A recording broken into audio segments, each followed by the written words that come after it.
Irmãos, primeiro eu gostaria de agradecer ao Galíquio pelo convite para estar aqui hoje com vocês.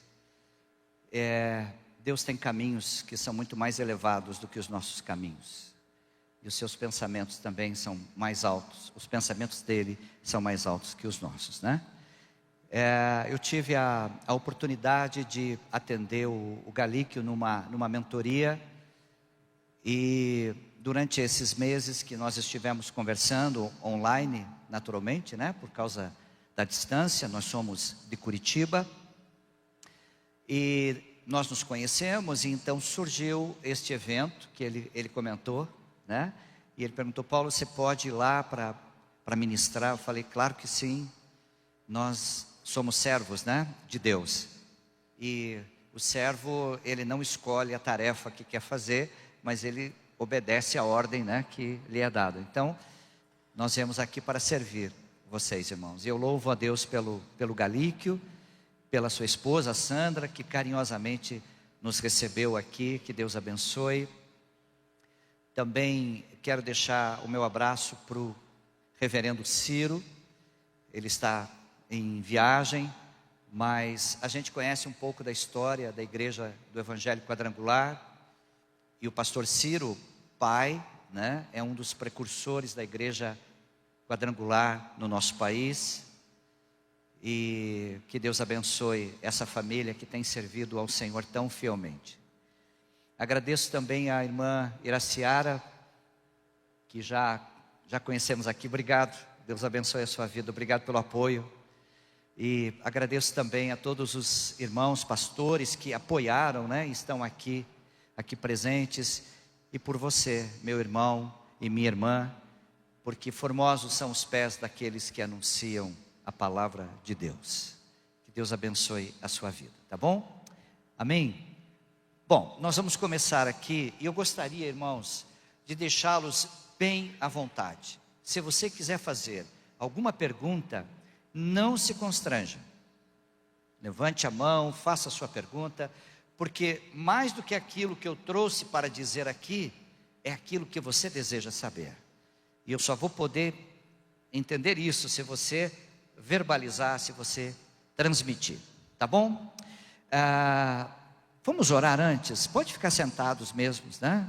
Vamos consagrar essa palestra. Pai querido, consagramos ao Senhor nosso Deus esta palestra e pedimos que o Espírito do Senhor esteja na direção, na condução, e que todas as coisas aconteçam segundo o teu perfeito propósito. Nós oramos assim, em nome de Jesus. Amém. Vamos lá, está aí na tela, né? Esse é o título que o Galíquio passou para a gente, e nós tentamos trabalhar bem dentro desse tema: o mestre e seus desafios atuais. Bem, irmãos, ser professor hoje em dia, em qualquer área de atividade humana, já é um grande desafio. Tem sido muito difícil para vários professores seculares se manterem nas suas atividades como docentes. Por quê? Porque nunca se viu, né, tanta agressão contra professores como nós temos tido notícia, né? A escola era para a gente o nosso segundo lugar de formação de caráter e moral. Primeiro a família, depois a escola. Bem, se já é um desafio enorme para quem é professor secular, agora você faça ideia para um professor das Escrituras Sagradas. Multiplique esse desafio por muito mais. Por quê? Porque nós não trabalhamos, não lidamos com questões apenas, nem principalmente intelectuais. Nós lidamos com o mundo espiritual. Por isso que ser professor das Escrituras vai muito além de qualquer saber, de qualquer conhecimento. Então, vamos juntos nessa caminhada aí, né? Vamos conversando. Vamos lá para o nosso primeiro slide aqui. A Bíblia como fonte imutável de todo o conhecimento sobre Deus. A nossa escola é escola bíblica, seja ela dominical, seja ela na segunda, na terça, na quarta, quando acontecer, a escola é bíblica. Portanto, o nosso fundamento é a Escritura Sagrada. Por quê? Porque ela é a palavra imutável. Está escrito que no Senhor nosso Deus não há sombra, nem mudança de variação.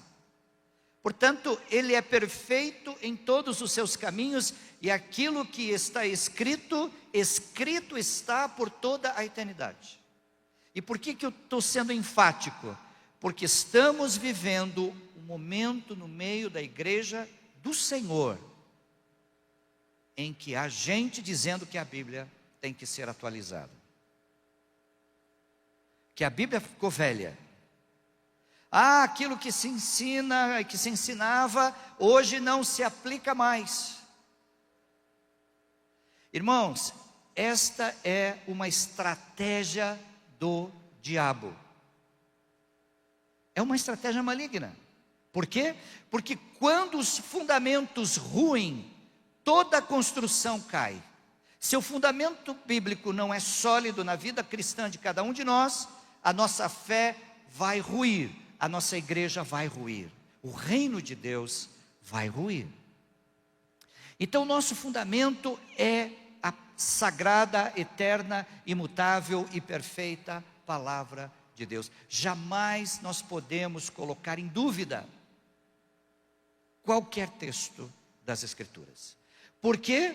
Porque está escrito que aquele que prometeu é fiel e que vela pela sua palavra para que ela se cumpra. É o que está escrito. Quando Jesus foi levado pelo Espírito do Senhor para o deserto para ser tentado, Jesus, por 3 vezes, repetiu a mesma expressão: está escrito. Está escrito. Nem só de pão viverá o homem, mas de toda palavra que procede da boca de Deus. Não tentarás ao Senhor teu Deus. Está escrito, somente ao teu Deus adorar. Jesus usou a palavra. Portanto, irmãos, nós temos que zelar pelo ensino genuíno das Escrituras, porque senão as próximas gerações vão se perder. É só lembrarmos um pouquinho do livro de Juízes. Uma geração entrou na terra prometida, mas a geração seguinte não foi devidamente instruída na lei de Deus.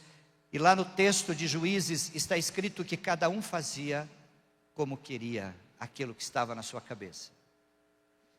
Nós temos que andar por este caminho aqui, o conhecimento das Escrituras. Vamos para o próximo slide, né? Agora sim, será que você poderia me ajudar? Eu vou pedir, Robson, você poderia soltar ali todos os textos bíblicos? Vamos lá, você que está com a sua Bíblia, você pode abrir ou acessar a Bíblia, né? Foi esse o tempo que a gente chegava no púlpito e dizia, vamos abrir a palavra, né? Agora nós vamos acessar, porque ela está aí nos seus aplicativos. Então, eu gostaria que os irmãos abrissem nesses textos e me ajudassem, fazendo a leitura desses textos que eu coloquei aqui. Por quê? Porque a nossa palestra, o nosso assunto é a palavra de Deus. Então vamos ver o que ela tem a dizer sobre si própria, né? Temos alguém que tenha um microfone que poderia ir até os irmãos, por favor, para que eles possam ler? Sim? Então vamos lá. Eu vou pedir para ficar em pé. Quem está com Mateus 24:35, fica de pé. Obrigado. João capítulo 1, do versículo 1 a 5, por favor. Aqui. João 5:39. Ali. João 8:32. Temos alguém aqui? João 17:17. João 17:17. Quem está com o texto? Aqui. Segundo Timóteo, capítulo 3, versículos 16 e 17, aqui. E Apocalipse, capítulo 22, versículos 18 e 19. Pode se colocar em pé, obrigado. Pode ler em qualquer ordem, não precisa ser nessa que está aqui na tela, tá bom? Por favor. João 1, de 1 a 5. No princípio era o Verbo, e o Verbo estava com Deus, e o Verbo era Deus. Ele estava no princípio com Deus. Todas as coisas foram feitas por intermédio dele, e sem ele nada do que foi feito se fez. A vida estava nele, e a vida era a luz dos homens. A luz resplandece nas trevas, e as trevas não prevaleceram contra ela. Obrigado, irmã. Irmãos, atentem só um pouquinho. No princípio era o... O que é o verbo? O que é o verbo? É uma palavra que exprime uma ação. Andar, cantar, falar, orar. O verbo é uma palavra que exprime a ação. João está dizendo, no princípio era o verbo. Portanto, no princípio era a palavra. E esta palavra, no princípio, exprimiu uma gloriosa ação. Porque em Gênesis temos, e disse Deus, haja luz. Portanto, Jesus é esta palavra. E João colocou esse assunto, esse tema, porque a igreja primitiva já estava sendo, naquela época, assediada pelo gnosticismo. E eles diziam que eles é que tinham o conhecimento, a sabedoria de toda a palavra. E estavam influenciando a igreja do Senhor. Aí João vai dizer, no princípio era o verbo, e o verbo era Deus. Vamos para o próximo texto. Quem vai ler? Qualquer um. O céu e a terra passarão, mas as minhas palavras não hão de passar. Os céus e a terra. Os céus e a terra passam, mas a palavra dele não vai passar. Aleluia. Próximo. Apocalipse 22, 18 e 19. Porque eu testifico a todo aquele que ouvir as palavras da profecia deste livro que, se alguém lhes acrescentar alguma coisa, Deus fará vir sobre ele as pragas que estão escritas neste livro. E se alguém tirar quaisquer palavras do livro desta profecia, Deus tirará a sua parte da árvore da vida e da cidade santa, que estão escritas neste livro. Obrigado, irmã. Se alguém acrescentar, se alguém retirar alguma coisa desta palavra, as pragas, as maldições que estão escritas neste livro de Apocalipse, de toda a palavra de Deus, seria ou será a forma como Deus vai exercer juízo. Portanto, meus queridos professores da escola bíblica, amados pastores, vocês que cuidam do rebanho de Deus, nós temos um compromisso eterno, espiritual, poderoso. Nós somos os zeladores das Escrituras. A palavra é de Deus, mas quem zela para que ela seja cumprida aqui na terra somos nós. Então veja que a coisa é muito séria. Então nós temos que ter muito cuidado, porque estes ditos pregadores, mestres da palavra, que vêm ensinando coisas para o nosso povo, quando não estão na igreja, evidentemente, mas estão assistindo pelas mídias sociais tantas formas de expressão, de pregação, de mensagem, testemunho, músicas que se dizem cristãs, uma série de coisas. Eles podem estar ensinando, contaminando a fé genuína dos servos de Deus. A nossa irmã leu o texto de Oséias, né? Conheçamos e prossigamos em conhecer ao Senhor. Mas em Oséias também está escrito outro texto muito conhecido de todos nós. O meu povo erra porque lhe falta conhecimento.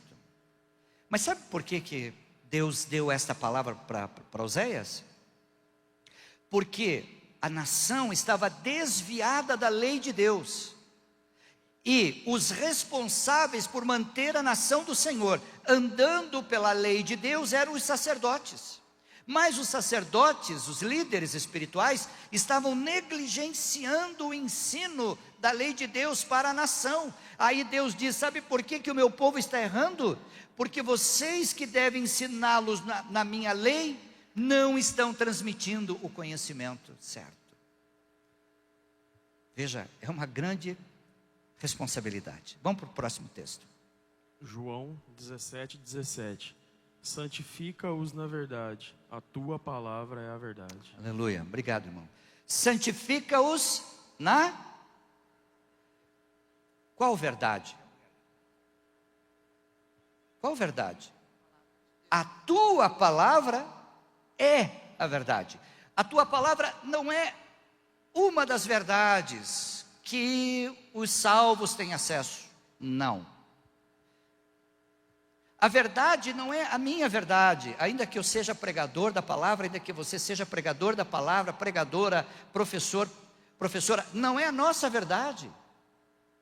É Deus, a sua palavra é a verdade. E aí o Senhor nesta oração, Ele diz assim: santifica-os. Agora pergunto, o que é ser santo? O que significa santificar-se? Separar. Santifica-os na verdade. A tua palavra é a verdade. Portanto, o que nos separa para Deus é a palavra de Deus.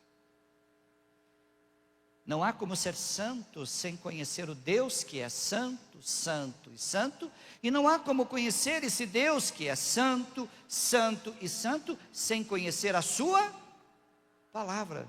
Qual outra revelação que nós temos de Deus que não seja a sua palavra? Tem algumas seitas por aí, né, que dizem ter recebido até outra Bíblia, né? Temos que ter muito cuidado. Próximo texto. 2 Timóteo 3:16 e 17. Toda a Escritura é inspirada por Deus e útil para nos ensinar o que é verdadeiro e para nos fazer perceber o que não está em ordem em nossa vida. Ela nos corrige quando erramos e nos ensina a fazer o que é certo. Deus a usa para preparar e capacitar seu povo para toda boa obra. Obrigado, irmão. Quantas partes da Escritura são inspiradas por Deus? Quantas? Toda a Escritura. Toda a Escritura é inspirada por Deus. E ela é suficiente para ensinar, redarguir, corrigir, para que o homem de Deus, a mulher de Deus, aqui entenda-se homem como gênero humano, não gênero homem e mulher, mas gênero humano, para que todo homem seja apto para fazer aquilo que Deus quer que seja feito. Toda a Escritura, amados, é inspirada por Deus. É claro que o inimigo, que é mentiroso desde o princípio, foi assim que Jesus o descreveu, ele quer destruir, ele quer desconstruir o nosso entendimento das Escrituras Sagradas. Foi isso que ele fez com Eva, lá no jardim. Ah, mas não foi assim que Deus disse? Né? Então, queridos, a coisa é muito séria. Próximo texto. João 5:39. Examinai as Escrituras, porque julgais ter nela a vida eterna, e são elas que dão testemunho de mim. Obrigado, irmão. Examinai as Escrituras, porque quem que testifica sobre Jesus com plena verdade? As Escrituras, a palavra de Deus. Toda a revelação eterna de Deus já está dada, não há outra revelação nova.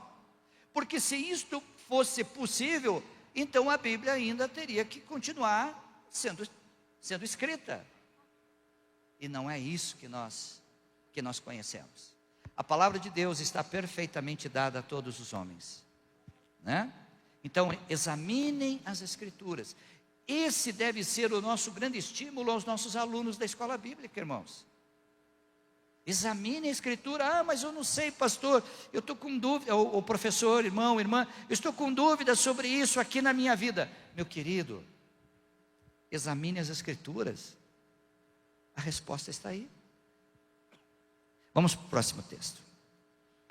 João 8:32. E conhecereis a verdade, e a verdade vos libertará. Glória a Deus. Obrigado, irmã. A tua palavra é a verdade. No princípio era o verbo, e o verbo era Deus, e o verbo estava com Deus. Ora, conhecereis a verdade. Jesus disse: eu sou o caminho, a verdade e a vida. Conhecereis a verdade, a palavra de Deus é a verdade. Portanto, o que liberta o homem do domínio do pecado? A palavra. É a palavra que testifica de Jesus, o libertador eterno, né?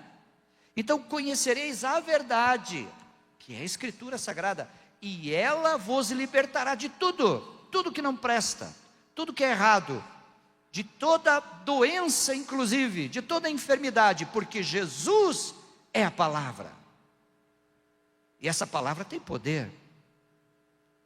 Essa palavra que quando ela entra no coração dos nossos alunos, ela edifica a fé. Quando entra no coração daquele que está em pecado, ele enxerga a sua condição de morte espiritual e entrega a sua vida para Cristo. Vamos para o próximo texto, temos mais um, né? Oi? Qual que é que eu me perdi? Eu acho que foram lidos todos. Oi?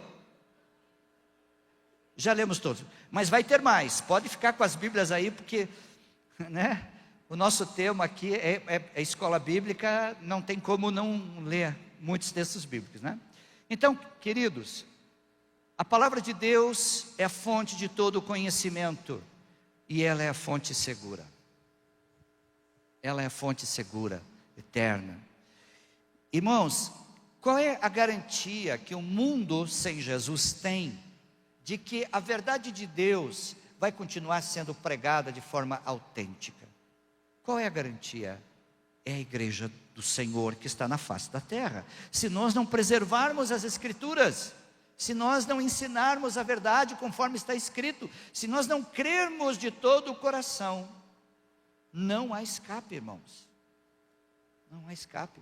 Todas as promessas de Deus, todos os mandamentos de Deus, todas as ordens, todos os decretos, toda a direção, toda a orientação está na palavra de Deus. Vamos em frente. Vamos lá. Quem pode ler então? Irmã, você que ficou sem o texto ali, pode ficar de pé, por favor? Leia para nós ali, Evangelho de Lucas, capítulo 1, do versículo 1 até o 4, né? Evangelho de Lucas, capítulo 1, do versículo 1 até o 4. Lucas 1 ao 4. Tendo, pois, muitos empreendidos por em ordem a nação dos fatos que entre nós se cumpriram, segundo nos transmitiram os mesmos que os presenciaram desde o princípio e foram os ministros da palavra. Pareceu-me também a mim conveniente descrevê-los a ti, excelente Teófilo, por sua ordem, havendo-me já informado minuciosamente de tudo desde o princípio, para que conheças a certeza das coisas que já está informado. Obrigado, irmão. Robson, por favor, dá mais um clique ali para a gente. Lucas, o evangelista Lucas, que não andou presencialmente com Jesus, mas ele era foi companheiro de Paulo nas viagens missionárias. Lucas era o médico amado, acompanhava Paulo, acompanhava os demais apóstolos, Ele era, digamos assim, para sua época, né, um dos poucos intelectuais que tinha ali. A maioria do povo cristão era formado por pessoas mais simples, de pouca instrução. Lucas escreveu este evangelho e escreveu também qual outro livro? Atos. Atos dos Apóstolos, ou Atos do Espírito Santo, ou Atos da Igreja, né? Agora tem a teologia está estudando, né, para ver qual seria a melhor designação, por isso Atos, tá? O livro de Atos é uma continuidade, uma continuação do Evangelho de Lucas. Agora, veja o que Lucas escreve, que chama a nossa atenção. Ele diz assim: eu mesmo investiguei tudo cuidadosamente. Aqui para nós, quando você vai preparar a sua aula da escola bíblica, qual é a atitude? Qual é o comportamento? Qual é a ação? Qual é a forma de pensar? O que você faz, né? A gente pega, dá uma lida assim, vamos lá que o Espírito Santo vai me ajudar na hora. Isso aí esse é o tipo de um fake news evangélico, né? Porque a gente transfere para o Espírito Santo aquilo que é nossa responsabilidade, né? Nós temos que estudar cuidadosamente, minuciosamente, aquilo que nós vamos ensinar para os irmãos, sejam crianças, juniores, adolescentes, sejam adultos, sejam casais, seja liderança da igreja, sejam novos convertidos, seja qual for a classe bíblica que você está à frente, tem que examinar minuciosamente. É o que Lucas disse, eu mesmo fiz isso. Que mais? Vamos lá, Robson. E fiz um relato de qualquer jeito, é o que deu para fazer na hora, não tinha mais tempo, foi assim? Não. Eu fiz um relato ordenado. Ou seja, as coisas têm que ter começo, meio e fim para o nosso aluno. Tem que ter uma sequência. Tem que ter algo que aquele que nos ouve possa acompanhar o nosso raciocínio. Não dá para abrir um assunto, 2 e 3 no meio da aula e não se chega a nenhuma conclusão, não é verdade? A nossa aula precisa ter uma metodologia organizada. É bíblico isto, está lá, né? E quando eu leio esse relato ordenado aqui, eu lembro do Galíquio. O Galíquio é um exemplo disto. Ele é ordenado, metodológico. O raciocínio dele, ele é capaz de montar tudo o que ele quer fazer antes de colocar no papel. E quando ele coloca, tem uma ordem, tem uma sequência, né? E ele, para que ele se sinta confortável na sua aula, ele precisa seguir esse cronograma. Por que eu estou citando isso, Galíquio, né? Na mentoria que ele fez comigo, a minha área de atuação, irmãos, além do ministério pastoral, eu também sou especialista em gestão estratégica de pessoas. Então a gente dá mentoria, coach, treinamento, capacitação de pessoas, de funcionários de empresas, né? Que é o caso, né? Então, cada professor da escola bíblica tem um perfil. Tem aqueles que são altamente metódicos, ou seja, eles acreditam que se seguir esses determinados passos, o resultado final será este. Tá? Agora nós temos outros professores que acreditam mais no improviso. Eu não gosto de muito papel na minha frente, fico preso ali, tem que estar lendo, né? São aqueles professores que são mais improvisadores. Nós temos aqueles professores que são de relacionamento humano. Então eles amam que os alunos conversem com ele durante a aula. Façam perguntas, interajam. Porque como ele é de improvisação, né, ele gosta de gente, então isso desafia ele. Faça uma pergunta bem difícil para mim aqui que eu tenho que pensar o que eu vou responder. Nós temos aqueles outros professores que não gostam de ser interrompidos, né? O irmão levanta a mão. Professor, eu posso fazer uma pergunta? Não, no final você pode perguntar. Não é assim? Ah, mas e qual que é o melhor jeito, pastor?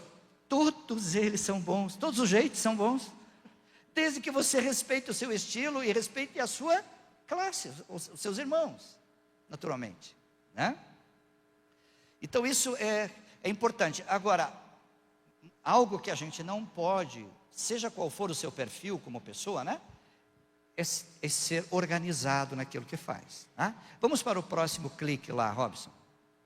Lucas diz ainda, eu investiguei isso tudo cuidadosamente, eu fiz um relato ordenado, para que você, Teófilo, tenha certeza das coisas que te foram ensinadas.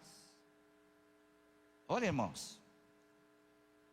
Ou seja, ao final daquilo que eu tenho para dizer, né, você como professor, você pode falar assim, irmãos, ao final de tudo aquilo que eu estou transmitindo para vocês, eu quero que vocês tenham convicção de que aquilo que eu estou ensinando é a palavra de Deus.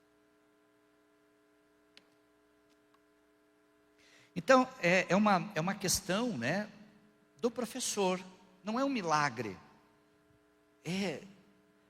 Para isso não precisa de milagre, precisa da nossa ação, do nosso cuidado, como Lucas. Eu investiguei, eu fiz um relato para que você tenha certeza.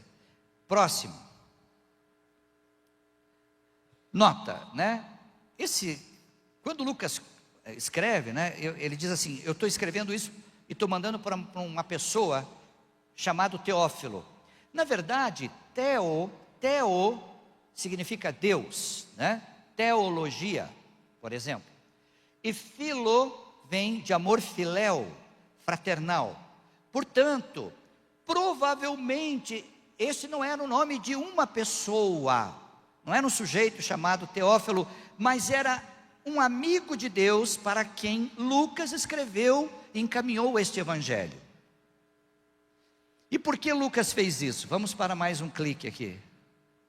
Possivelmente esse irmão, veja, possivelmente quer dizer, não podemos afirmar com toda certeza.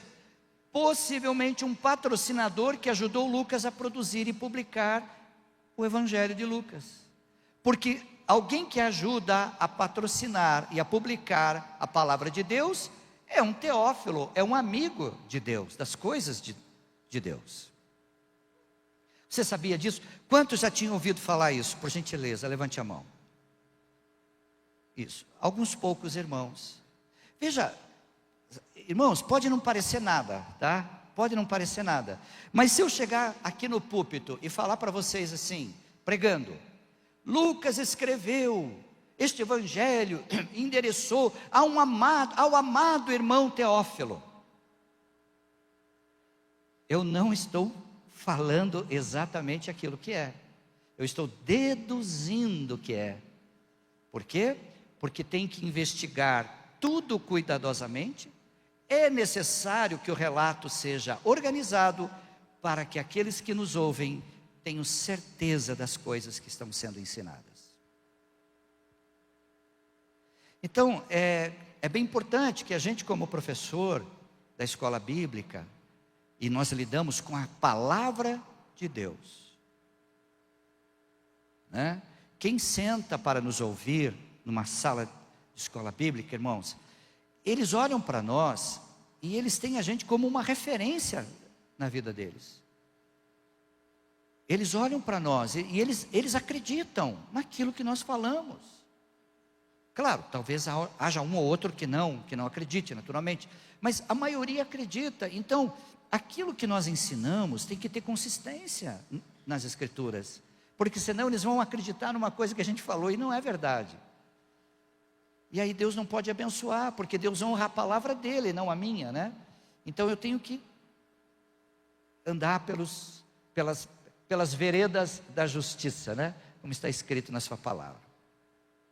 Antes de passar para o próximo slide, alguém gostaria de fazer alguma pergunta, ou um comentário rápido?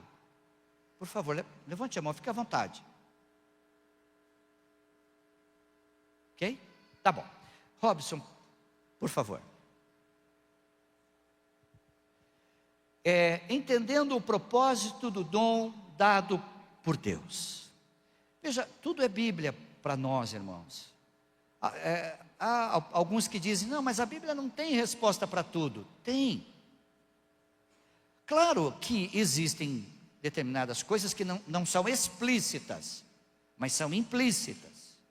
Às vezes não são ações e fatos concretos, mas são princípios que regem aqueles fatos. E nós precisamos captar isto para poder viver e praticar aquilo que a Bíblia ensina, né? Vamos entender isso então. Por favor, quem pode ler Carta de Paulo aos Efésios, capítulo 4, versículos 11 a 14. Por favor, quem vai ler? Por favor, irmã, pode ler. Só um pouquinho que vai chegar o microfone para facilitar.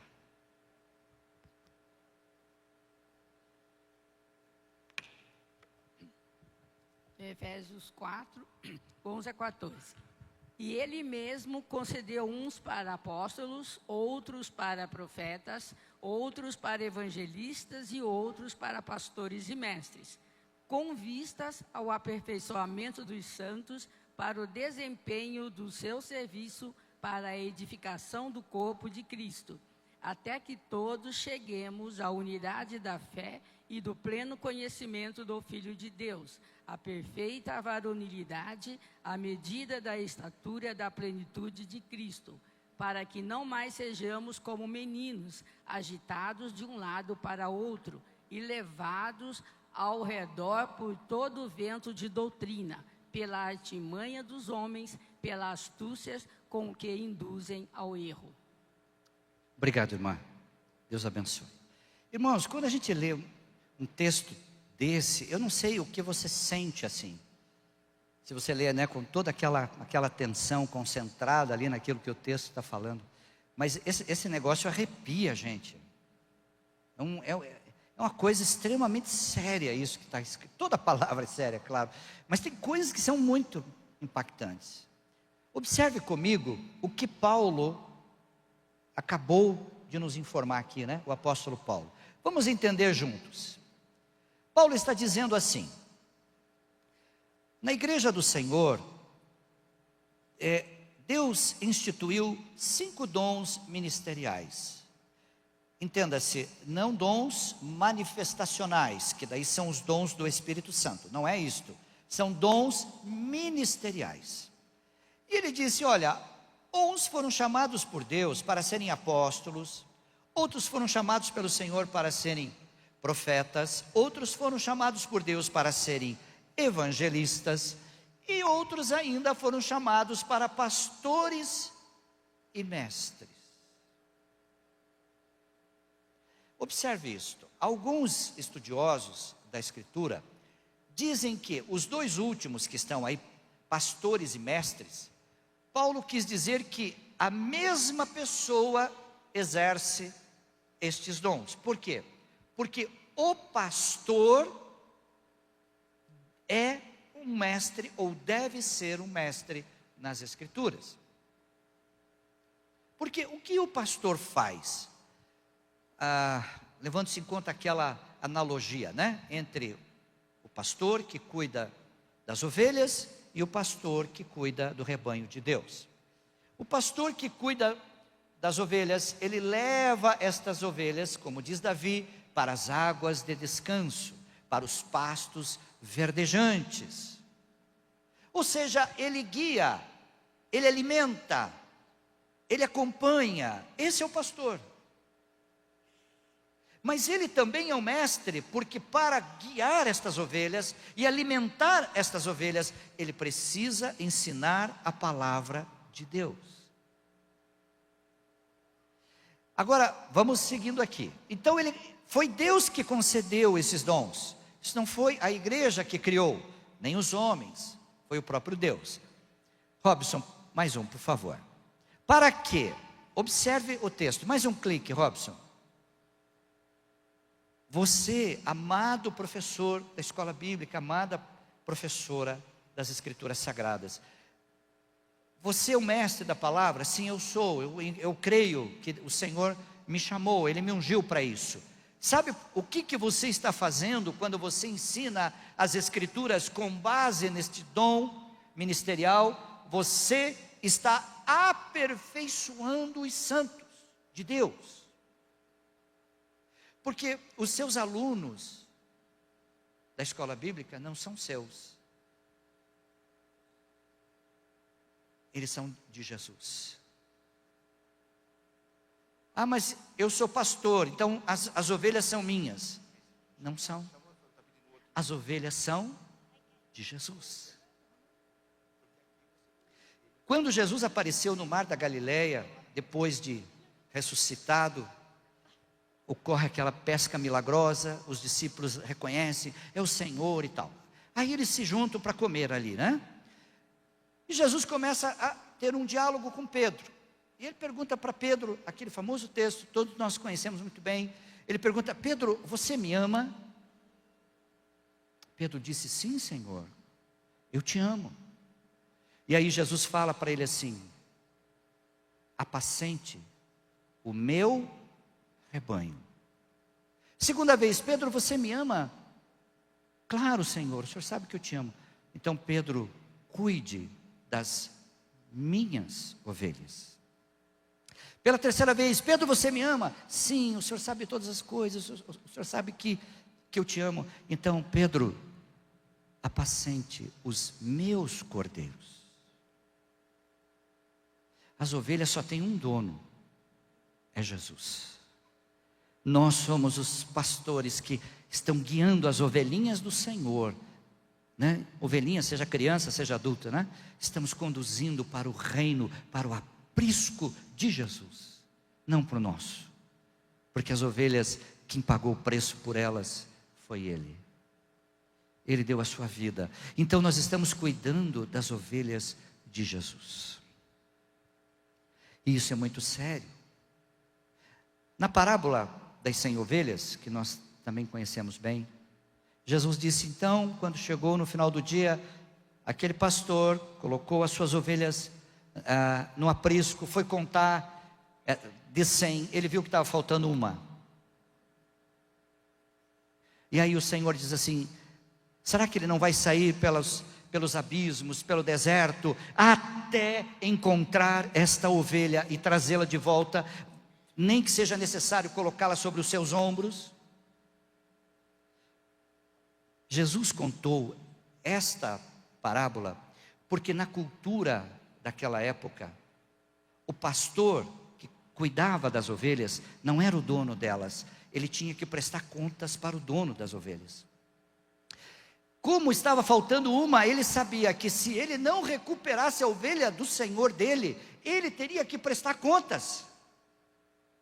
Então ele deixou as 99 e foi atrás daquela ovelha que se desgarrou, até que encontrou e levou para o aprisco, porque se ele não fizesse isto, ele teria que dar conta daquela ovelha para o dono dela.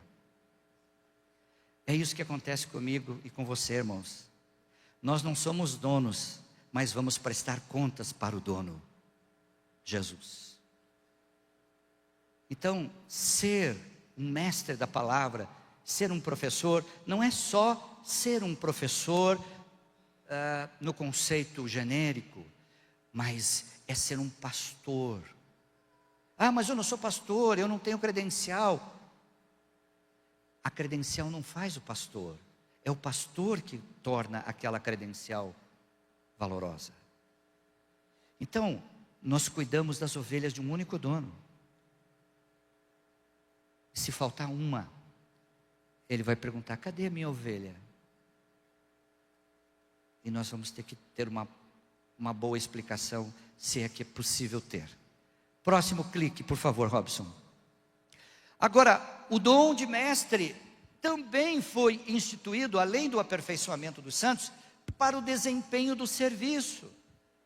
O que é serviço? Qual é outra palavra na Bíblia que tem esse mesmo significado?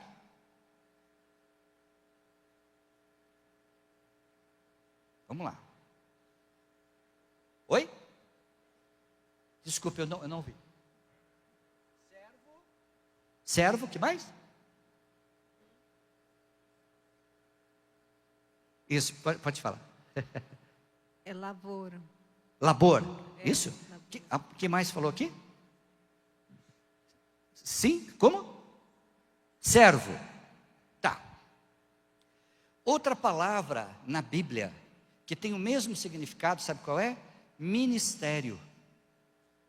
Ministério na Bíblia não é posição hierárquica. Ministério é serviço.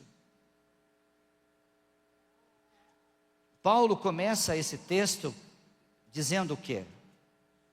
Que esses dons são ministeriais, porque são dons dados por Deus para servir a igreja. Foi o que Jesus um dia teve que chamar a atenção dos seus discípulos. Ele disse: olha, nem mesmo o Filho do Homem veio para ser servido, mas para servir e dar a sua vida em resgate de muitos. Portanto, desde das pessoas que limpam este chão, desta igreja, essas cadeiras, uma igreja linda como esta aqui, que Deus abençoe, muito linda mesmo, mas desde aqueles que limpam até o que prega com o maior poder do Espírito Santo em cima desse altar, eles estão servindo, ministério. Se eu limpo o chão, eu limpo para a glória de Deus. Tudo quanto fizer, faça como ao Senhor. Tudo não quer dizer quase, é tudo mesmo. Então, veja, Paulo está dizendo assim: o dom de mestre, se você vai ensinar, você está prestando um serviço para o reino de Deus.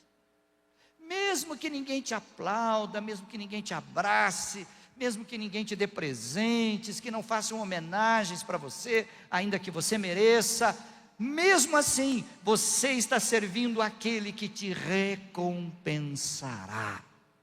É o que está escrito. Então, o dom de mestre é por desempenho do serviço. Vamos para o próximo. Que mais que Paulo diz? Para edificação do corpo de Cristo. Edificação. Existe uma ligeira diferenciação que se pode fazer entre construção e edificação. São muito similares, mas é importante que a gente entenda, né? A construção é aquilo que parte do zero mesmo, né? Tijolo sobre tijolo. Mas a edificação é aquilo que tem mais a ver com a manutenção da estrutura que está criada, edificando o corpo de Cristo. Esta é a função sua, amado professor, professora da palavra de Deus. Você tem que estar fazendo a manutenção da fé, a manutenção da obediência às doutrinas bíblicas, a manutenção do amor cristão, que é o grande dom por excelência, como diz Paulo em 1 Coríntios 13. Quem faz isso? Numa pregação, nós somos edificados, o Espírito Santo fala conosco, ouvimos a palavra, mas na escola bíblica nós nos aprofundamos ali, e é isto que edifica. É isto que edifica. Eu fiquei maravilhado com o relato que o Galíquio me passou sobre como vocês têm uma escola bíblica forte nesta igreja. Extraordinário isso, irmãos. É maravilhoso isso. É sinal de que os construtores, né, aqueles que começaram lá atrás, fizeram uma boa construção. E agora vocês são os edificadores desse ministério. Muito precioso isso. Vamos para frente. Edificação do corpo de Cristo. Olha, e para manter o quê? A unidade da fé. Bom, muitas coisas eu posso entender, mas eu preciso entender o que o autor da carta de fato está querendo dizer com aquilo que ele está dizendo. E a unidade da fé é porque a fé tem que estar firmada numa só pessoa, Jesus Cristo, o Senhor. A fé não pode estar dividida. E sabe quem que promove esta unidade? Através das Escrituras? É você. É você. Lá na igreja primitiva, Paulo escreveu em suas cartas várias coisas que estão associadas a eventos que ocorriam dentro da igreja, de dentro para fora. Era gente querendo trazer doutrinas estranhas. Gente pregando, dizendo que assim diz o Senhor, quando o Senhor não disse aquilo. A unidade da fé. Isso significa que a nossa fé não está dividida. A nossa fé é uma só. Todos quantos creem em Cristo Jesus vivem esta unidade de fé. Vamos para frente, próximo. Agora, também para o pleno conhecimento de Deus. Veja que o dom ministerial não é para bonito, né? Ah, vamos chamar aqui na frente, né? Todos os professores. Então, parece assim que dá até um certo status quo, né? Claro, temos que honrar os nossos mestres, nada contra isso, né? Temos que honrar mesmo. Mas não é uma posição assim, né? Para a gente se sentir um pouco acima dos outros, jamais. Contrário, né? Ao contrário, somos servos do Deus Altíssimo e estamos prestando um serviço no seu reino, porque nós estamos levando aqueles irmãos ao pleno conhecimento de Deus. Porque no final de todas as coisas, é Deus que dará a palavra, sempre. Mais um clique lá, Robson, por favor. E para que esta pessoa chegue ao estado de uma pessoa madura na fé. Madura. Sabe o que é ser maduro? É aquela pessoa que consegue andar com as suas próprias pernas. É uma pessoa que consegue pensar. É uma pessoa que tem entendimento, que tem equilíbrio, que tem sabedoria. Bem, eu me converti aos 9 anos de idade. Tenho mais de 50 anos de caminhada com Jesus.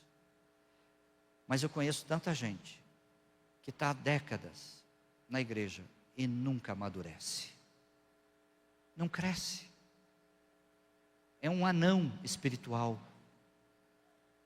Tem alguma deficiência na sua formação, na sua estrutura espiritual, de tal maneira que ele não se desenvolve. Mas sabe por quê? Porque não conhece a palavra, não se alimenta da palavra, não sabe. Então ele fica sempre ali esperando que alguém diga para ele o que ele tem que fazer, o que ela tem que fazer, né? Cristãos antigos de igreja, irmãos, não os novos, o que eu vou falar agora. Os antigos, que até hoje vivem pendurados em oração de pastor e pastora. Ah, não, mas os pastores estão lá, eles são pagos para isso. Então, se eu precisar de alguma coisa, eu vou lá, eles têm que orar. Tem gente que pensa assim. Agora Paulo diz, ei, quando eu era menino, eu pensava como menino, falava como menino. Mas agora que eu sou homem, ele está se referindo à vida espiritual, eu deixei as coisas de menino. E só pode crescer aquele que se alimenta. E só pode crescer espiritualmente aquele que se alimenta da palavra. Mais um, por favor, Robson. Agora, aonde é que isso vai dar, né? Toda essa explicação. À medida da estatura de quem? De Cristo. Ele é o modelo. Ele é o exemplo. Nós estamos caminhando e olhando para Ele, como diz Paulo, com os olhos voltados para o autor e consumador da nossa fé. É lá que nós temos que chegar. A estatura. Agora, mas por que a estatura da plenitude de Cristo? Ora, por muitos motivos, mas sobretudo porque Jesus, além de ser 100% Deus, era 100% homem. E 100% homem, Jesus disse, eu vim a este mundo para fazer a vontade do meu Pai. O crente maduro, ele sabe que está aqui para fazer a vontade do seu Pai, de Deus, o Senhor. Para agradar a Deus. porque Ele é o Senhor da nossa vida. Então, nós temos que olhar para os nossos alunos e alunas e ajudá-los a crescer, dizendo: olha, você quer ser como Jesus? Ah, eu quero. Então, temos que aprender a servir, amar, perdoar, agradar a Deus, meditar na palavra, jejuar e etc. Mais um clique lá, Robson. E para nós encerrarmos essa primeira parte, então, finalmente, olha o que Paulo diz. Sabe por que esses dons ministeriais foram dados, além de tudo que já citamos aqui? Para que não sejamos arrastados por qualquer vento de doutrina. E olha, irmão, você tem uma coisa acontecendo nesse tempo, de uma forma muito intensa e invasiva, na igreja de Jesus, é isso aí. Doutrinas das mais doidas possíveis. E alguém disse que não existe mentira mais perigosa do que aquela que está muito próxima da verdade. O fato de estar muito próxima da verdade não quer dizer que seja verdade. Continua sendo mentira. Porque a verdade é absoluta. Não é relativa. Entende? Então, a nossa função como professores é dizer: irmão, o que você ouve aí quando você está em casa? O que você ouve lá no YouTube, no Instagram, nas redes sociais? Ou mando para você pelo WhatsApp? O que você escuta? Nós como professores temos que fazer essa sondagem. Ah, mas eu não tenho nada com a vida dos outros. Bem, nós não temos o direito de decidir nada pelos outros, mas enquanto eles estão diante de nós, nós temos tudo a ver com a vida deles.